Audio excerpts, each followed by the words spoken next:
现代中国没有解决这个问题，到现在还是这个。我们这个先话题留到这儿，后面我们说的这个我们再分享，这是个很深的话题。他说圣人呢，他举出了一个典范，那圣人他就无为，他就不去执掌那个，所以他没有失败，他没有执掌，他也不会失去它。很简单，这就把一个严肃的、深刻的政治哲学的问题还原到你生活当中的问题。你说我们总是会做错事情，要是我们不做事情怎么样呢？我们就不会错，所以我们就躺平嘛，是不是啊？这个躺平是有合法的道理、有合理的依据的。我们不要说躺平一概不对，当你该作为不作为，那个躺平是不对。当你怎么作为都改变不了自己的处境的时候，就应该躺平。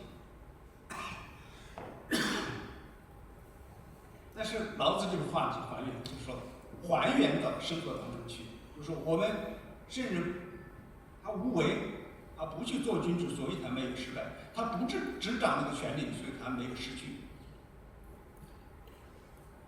下面打了个比方，说百姓做事情往往是这样的：看到快要成了，常于己成，几乎快要成功了，但最终失败了，因为他们不谨慎。所以需要慎终如始啊，则无败事情。什么事情都有开出，有没有良好的结果呢？要慎终如始，从开始到最后。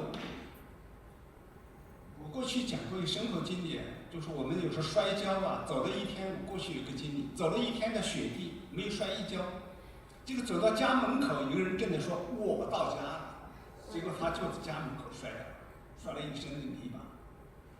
这真是一个很鲜活的例子。他没有做到慎终如始，其实就几步路他就跨进家门，就在家门口，他一身都是干净的，到家门口摔了一身泥。这种不能慎终如始的。下面讲圣人欲不欲，不贵难得之后；学不学，以辅众人之所过，以辅万物之自然而不敢为。这几句话非常有深意，意思是说，圣人有没有欲望呢？你们说圣人有没有欲望？对了，老子跟你话题就是圣人是有欲望的，他的欲望就是把不欲作为自己的欲望。他有欲望，他有追求，所以陈房说我们不满足，永是有欲求啊，就看你追求什么了。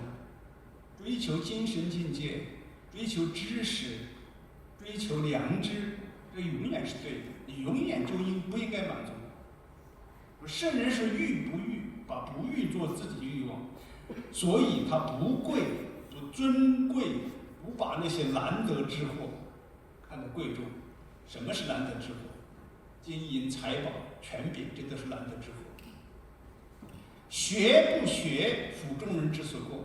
圣人学什么呢？学常人所不学的东西。圣人要学，但是他学常人所不学的东西。那什么是常人学的和常人不学的呢？容易学的是常人学的，不容易学的那才是圣人要学的。比如说，我们很简单说，我们求知识啊，求知识我们有用啊。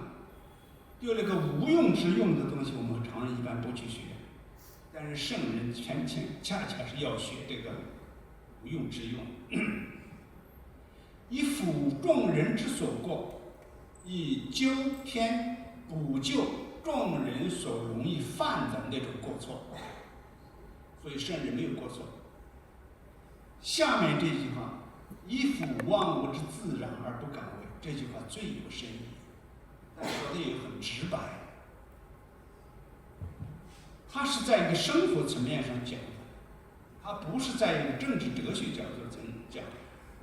老子经常讲：生而不有，为而不恃，长而不宰，成功而不居，故无为而无不为。